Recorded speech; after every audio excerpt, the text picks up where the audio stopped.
আসসালামু আলাইকুম। প্রিয় দর্শক, কেমন আছেন আপনারা? আশা করি ভালো আছেন। আজকে আপনাদের মাঝে শেয়ার করব বিফ গালাউটি কাবাব।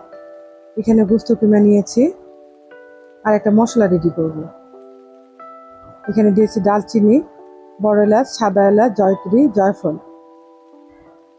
ও গোলমরিচ, সাদা ও কালো গোলমরিচ, কয়েকটা শুকনো মরিচ হালকা ভেজে নেব, ভেজে গুঁড়ো করে নেব। আর এখানে অ্যাড করবো এখন 1 কাপ পরিমাণ ছোলা বুটের ডাল।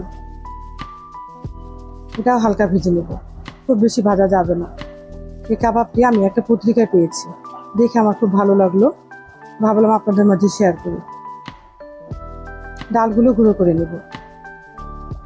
পত্রিকায় একটু কঠিন করে দেওয়া আছে, আমি চেষ্টা করেছি সহজভাবে আপনাদের মাঝে তুলে ধরার। এর জন্য লাগবে পেঁয়াজের বেরেস্তা, ধনিয়া গুঁড়া, জিরার গুঁড়া, গরম মশলা গুঁড়া ও চাট মশলা, মরিচের গুঁড়া, কাঁচামরিচ কুচি, রসুন বাটা ও আদা বাটা 1 চা চামচ করে, টক দই 2 চা চামচ, আর সেই গুঁড়ো করা মশলা,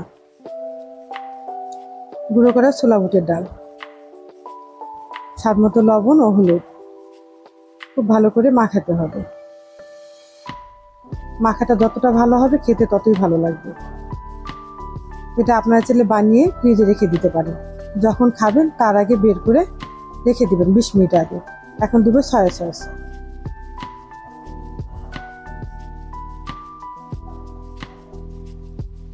হাতে তেল মেখে শেপটা দিব।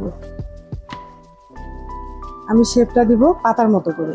আপনারা চাইলে চ্যাপ্টা অথবা গোল আকারে দিতে পারেন।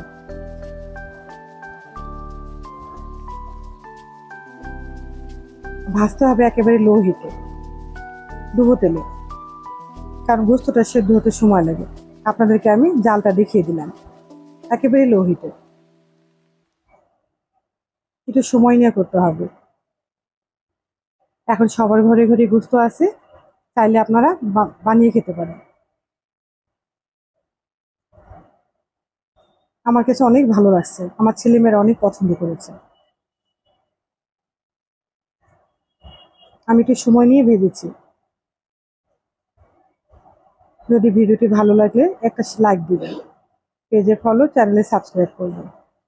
নতুন নতুন ভিডিও পেতে আমার চ্যানেলে অবশ্যই সাবস্ক্রাইব করবেন। আবার দেখা হবে ইনশাআল্লাহ নতুন কোনো ভিডিও নিয়ে।